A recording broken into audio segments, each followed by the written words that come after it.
Olá, que alegria ter você aqui com a gente no programa Adoração. Hoje nós vamos estudar um tema maravilhoso, uma das histórias mais incríveis de toda a Bíblia. A história de Pedro, caminhando por sobre as águas. Eu convido você para nos acompanhar, porque o programa Adoração é o seu encontro com a Palavra de Deus.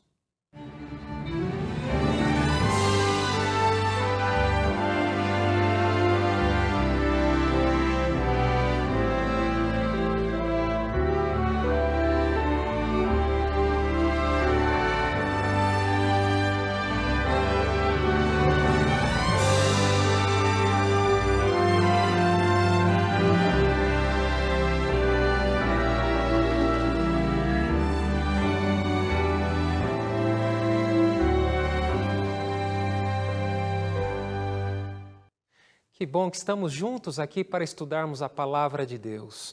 E você sabe que aqui na Novo Tempo nós nos importamos com você, nós pensamos em você e por isso desenvolvemos cursos bíblicos para que você tenha a oportunidade de se aprofundar no conhecimento da Palavra de Deus. Eu quero oferecer aqui o guia de estudo O Sábado da Criação. Tive o privilégio de escrever esse guia de estudo e através desse guia de estudo você vai aprender mais sobre a aliança da criação, aquele compromisso que Deus assumiu com a humanidade no momento em que Ele a criou, um compromisso de amor eterno. Através desse guia de estudo você vai aprender mais sobre os planos que Deus tem para a sua vida, para a sua família e o que Ele está fazendo para recuperar tudo aquilo que foi perdido lá no passado, lá no Jardim do Éden. Pastor Fred, como é que eu faço para adquirir esse guia de estudo? Bem, você está vendo aí no nosso GC os contatos para solicitar esse guia de estudo. E você receberá esse guia inteiramente grátis em sua casa. Eu quero convidar você neste momento, se você puder, feche os seus olhos, porque eu quero orar com você para juntos estudarmos a Palavra de Deus. Pai eterno, Deus de amor, vamos abrir a Tua Palavra e rogamos que o mesmo Espírito que moveu os profetas nos dê o entendimento, ilumine a nossa mente para que possamos compreender a Tua Palavra e aplicá-la à nossa vida. E o Teu poder para vivermos em obediência ao Teu chamado, nós te pedimos e te agradecemos em nome de Jesus. Você sabe que eu e você lidamos com os limites da nossa existência. Todos nós envelhecemos, todos nós perdemos as forças, todos nós nos cansamos e todos nós também temos que lidar com a incredulidade, porque nós vemos as coisas e acreditamos naquilo que vemos e tocamos, mas quando o assunto é o metafísico, o sobrenatural, infelizmente nós temos dificuldade de acreditar nestas coisas. O fato é que essa é a nossa história. A história de todos nós se resume, pelo menos um pouco, na luta entre a fé e o medo. Sim, nós podemos ter fé e medo ao mesmo tempo. E eu quero convidar você para uma leitura bíblica. O texto está no Evangelho de Mateus, Mateus capítulo 14. Eu convido você para acompanhar essa leitura comigo. O texto diz assim, verso 22... Logo a seguir, compeliu Jesus os discípulos a embarcar e passar adiante dele para o outro lado, enquanto ele despedia as multidões. Verso 23. E despedidas as multidões, subiu ao monte a fim de orar sozinho. Em caindo a tarde, lá estava ele só.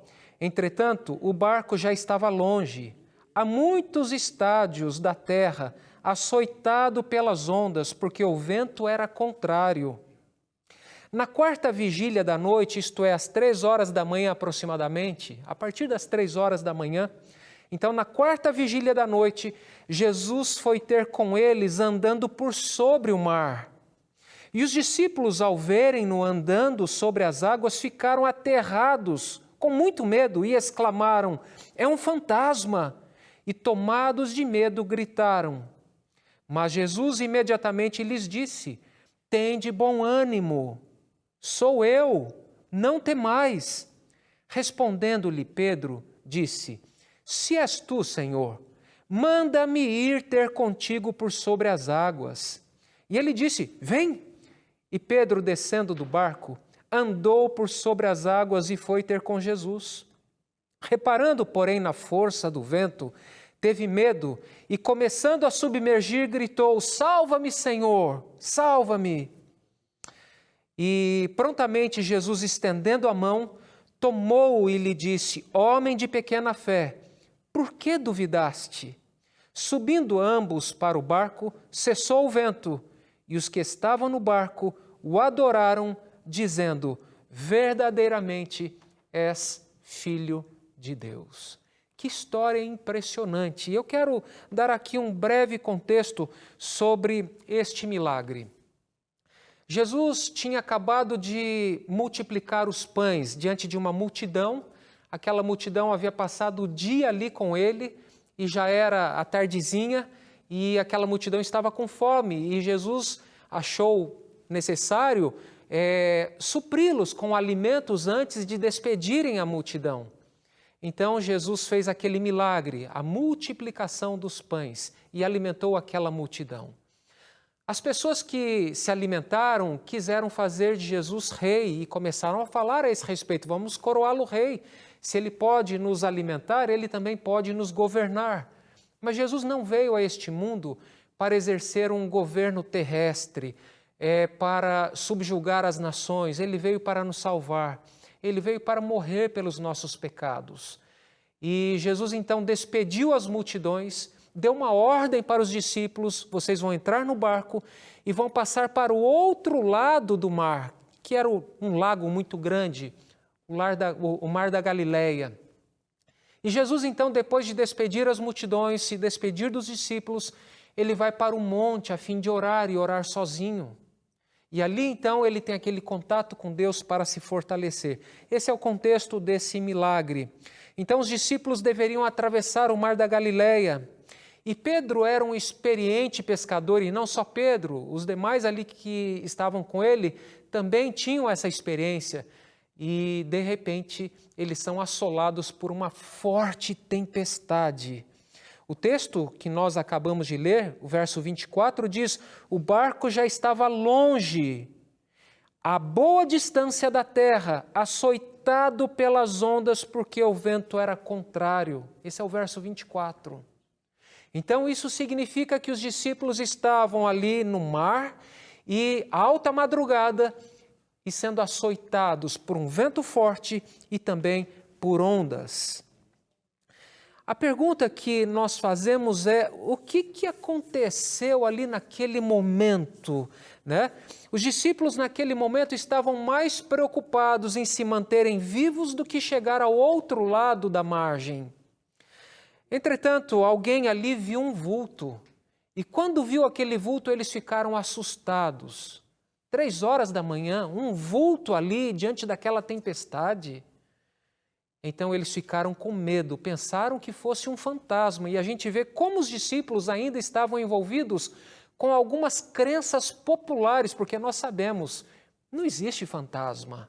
É claro, existe o inimigo, existe Satanás, existem os demônios que são capazes de amedrontar as pessoas. Mas fantasma, isso não existe, nós sabemos disso. Alguém então viu um vulto sobre as águas e os discípulos passavam por um momento de angústia. A única pessoa capaz de ajudá-los se aproximava, mas essa pessoa, que era Jesus, não estava dentro do barco, estava fora do barco.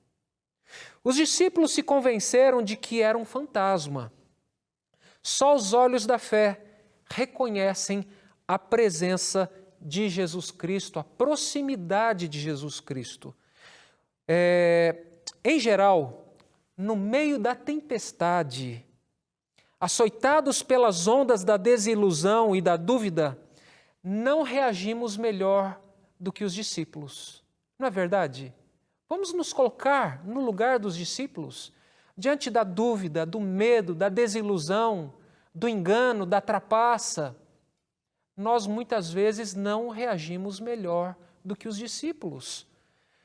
O que Jesus pretendia ali naquele lugar, passeando às 3 horas da madrugada?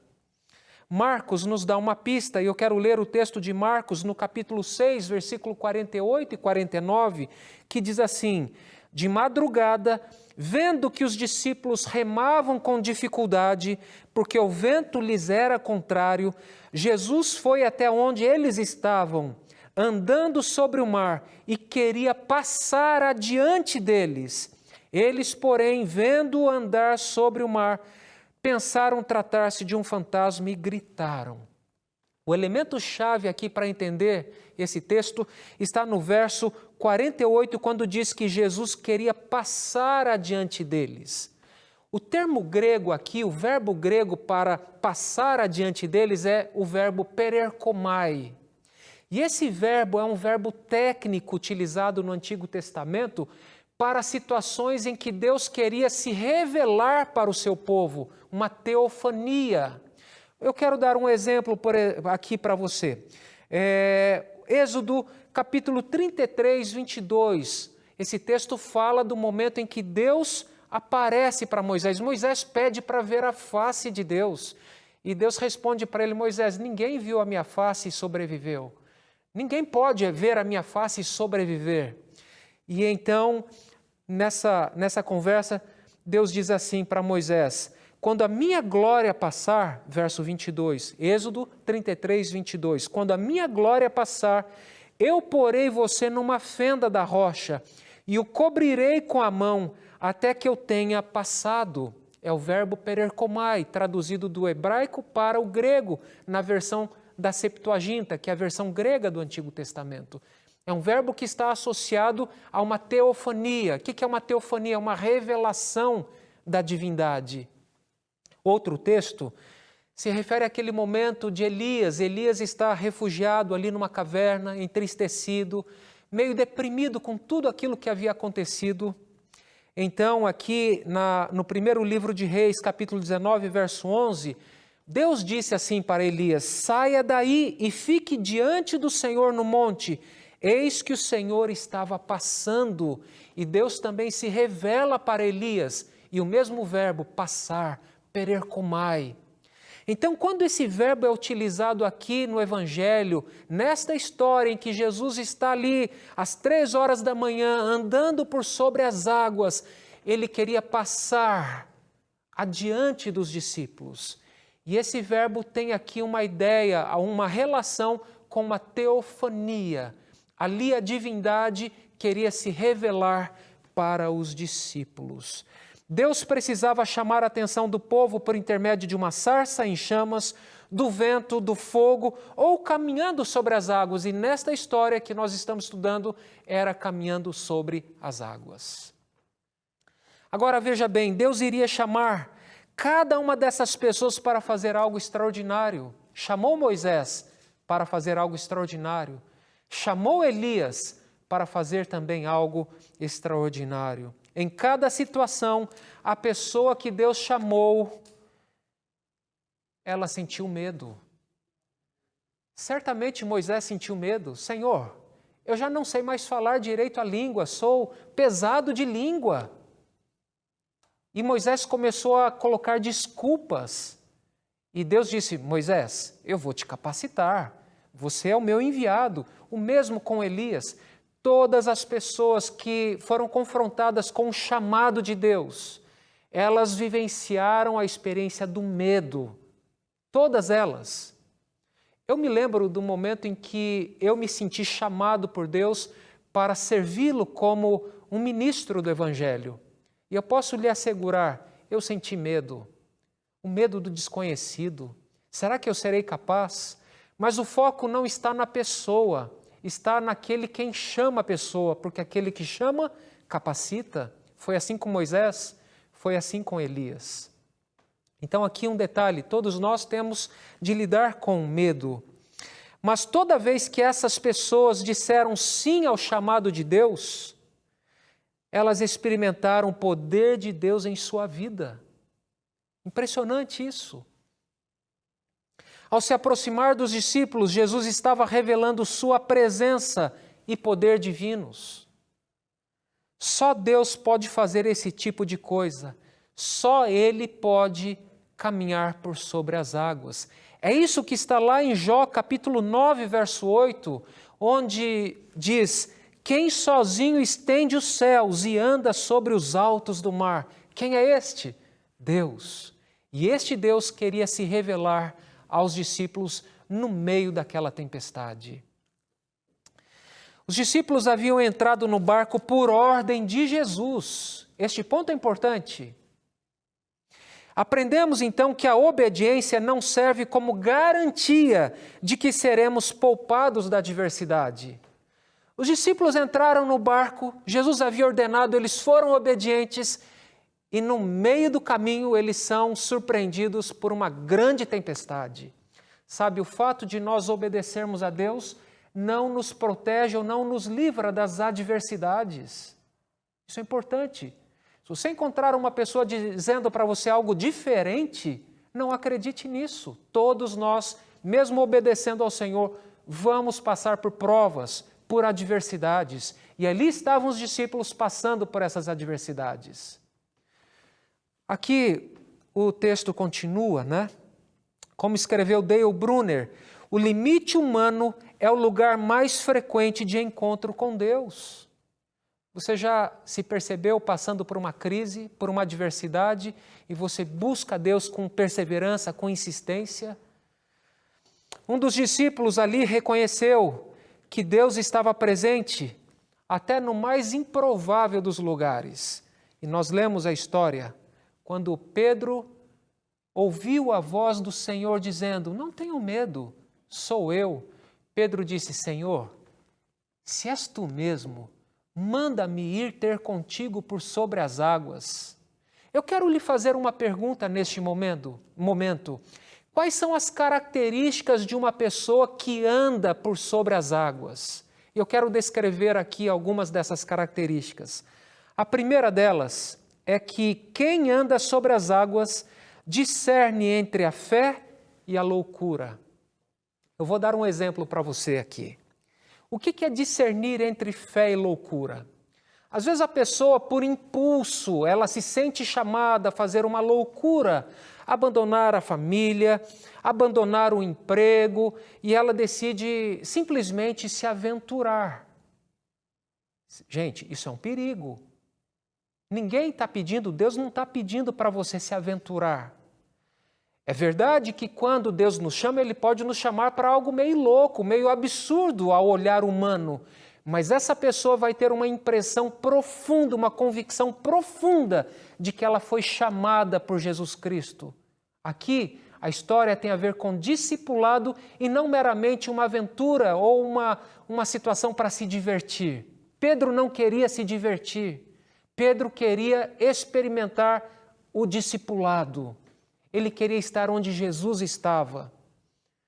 O mestre era seu exemplo e Pedro queria estar onde Jesus estava. Portanto, essa história não tem relação apenas com correr riscos, mas principalmente com obediência.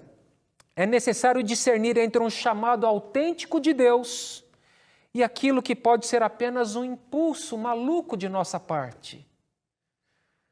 Quando Pedro pediu para andar sobre as águas, não foi porque quis se divertir. Como eu mencionei, tratava-se de discipulado. A segunda característica de uma pessoa que anda sobre as águas é que quem anda sobre as águas sai do barco. O que isso significa? Bem, eu quero pedir para você tentar imaginar aquela situação. A violência da tempestade, a força do vento, a força das ondas. Tente se colocar ali no lugar daqueles discípulos. Eram essas as condições que Pedro pretendia sair do barco. Era perigoso, mas Pedro raciocinou: se Jesus está lá, eu quero estar lá com ele. Coloque-se no lugar de Pedro agora. Você vê Jesus passando, ouve a voz dele, ele te chama para participar com ele dessa experiência e você morre de medo. O que você escolhe? Você tem duas opções. Você escolhe a água ou você escolhe o barco? O que você escolheria? O barco é seguro, firme, confiável, confortável. A água é um ambiente hostil, tem uma tempestade, tem ondas fortes. Para andar sobre as águas é necessário sair do barco. E você foi feito para algo mais do que simplesmente evitar o fracasso. Isso implica em deixar o conforto, a zona de segurança, a zona de conforto. Isso implica correr alguns riscos, mas como eu mencionei, andar sobre as águas implica em discernir o chamado de algo simplesmente louco. Qual é o seu barco? Todos nós temos um barco. Seu barco é qualquer coisa que represente segurança e proteção, exceto Deus. Seu barco é tudo em que você se sente tentado a confiar, ainda mais quando a vida está turbulenta. Qual é o seu barco? Seu barco é tudo aquilo que o afasta da grande aventura do discipulado a toda prova. Para poder identificar o seu barco, nós precisamos fazer a seguinte pergunta: qual é o seu barco? Em que área da vida você se retrai para não confiar plena e corajosamente no Senhor? Aí sim nós vamos conseguir identificar o nosso barco. O seu medo vai ajudar a identificar o seu barco. Algumas perguntas que nós podemos fazer. O que mais me dá medo? Principalmente quando penso em deixar para trás, dando um passo de fé. Para algumas pessoas pode ser uma profissão, pode ser uma carreira, pode ser o sucesso, pode ser a estabilidade, pode ser um relacionamento. Uma vez foi aconselhar uma moça, estava numa relação de julgo desigual. O rapaz não queria saber nada de Deus, não queria estudar a Bíblia, e ela amava o rapaz, e ela raciocinava e dizia assim: pastor, mas eu nunca vou encontrar uma pessoa que me ame como essa pessoa. Sabe, aquilo que te dá mais segurança, aquilo que te dá mais medo de perder, pode representar o seu barco, mas para caminhar sobre as águas é necessário sair do barco. Obviamente, fazendo aqui a distinção entre um chamado autêntico de Deus, um passo de fé, de obediência, ou de algo simplesmente impulsivo, uma loucura. Deus não quer que nós façamos loucura em nome dele. Deus quer que nós o obedeçamos pela fé. Qual é o seu barco? Terceiro ponto, quem sai do barco sabe que terá problemas. Problemas. Todos nós enfrentamos problemas, não é verdade? Todos nós temos que resolver problemas. E quem sai do barco vai ter que enfrentar problemas. Por exemplo, tente se colocar no lugar de Pedro. Havia uma tempestade forte ali, uma tempestade violenta.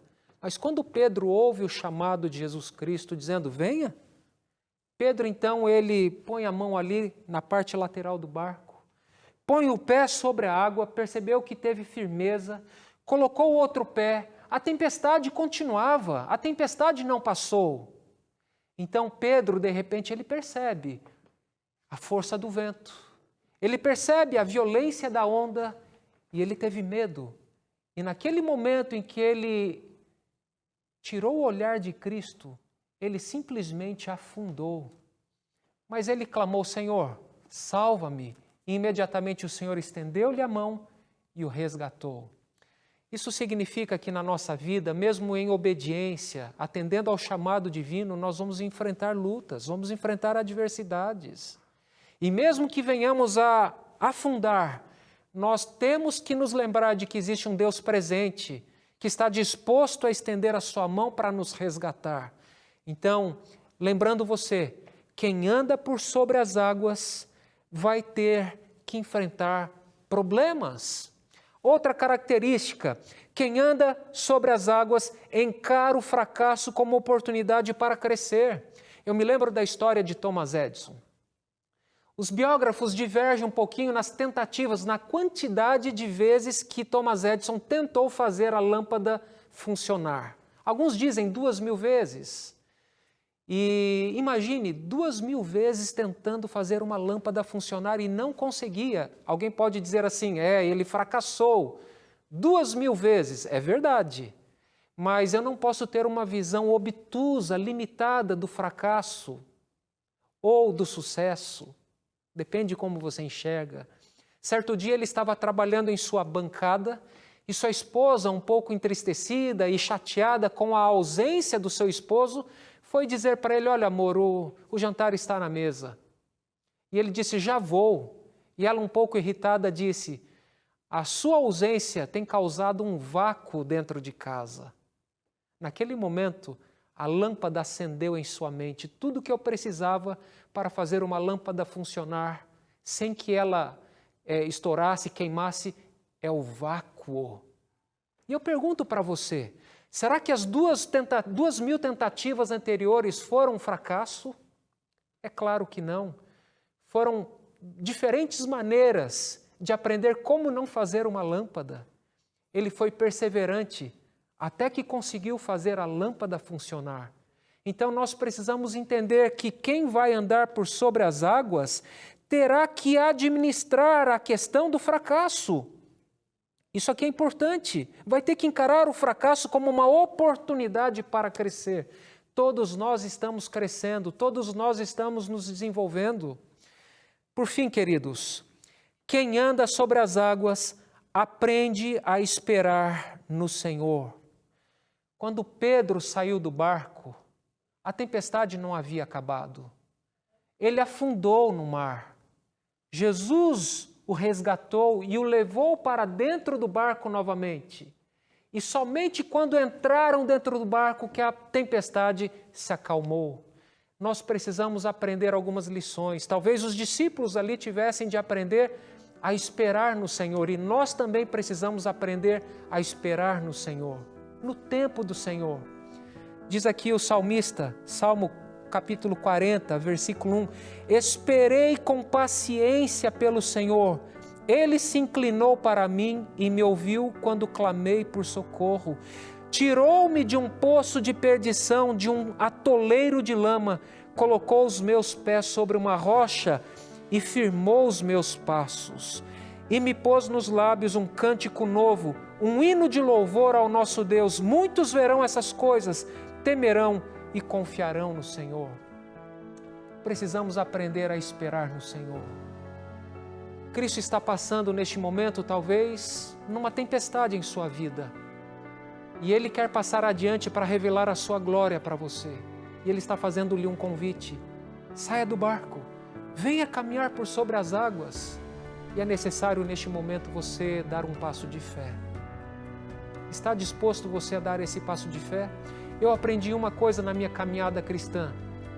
Quando Deus ordena, a ordem de Deus, o mandamento de Deus, envolve promessa e poder.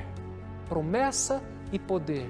Poder para obedecer, poder para cumprir, poder para viver aquilo pelo qual nós estamos sendo chamados. Deus tem um chamado para você. Você aceita esse desafio? Eu quero orar com você neste momento. Pai eterno, muito obrigado porque a Tua palavra nos ensina coisas maravilhosas e neste momento nós queremos atender ao Teu chamado. Fale ao nosso coração, Senhor. Ilumina-nos a mente, ajuda-nos a darmos esse passo de fé e vencermos, quem sabe, hábitos que estão nos aprisionando dentro do barco. Ajuda-nos a sairmos desse barco e a vivermos uma vida de discipulado, Te servindo, testemunhando de nossa fé, pregando o Evangelho e anunciando que muito em breve Cristo vai voltar. Colocamos a nossa vida em Tuas mãos. Aceita-nos em nome de Jesus. Amém.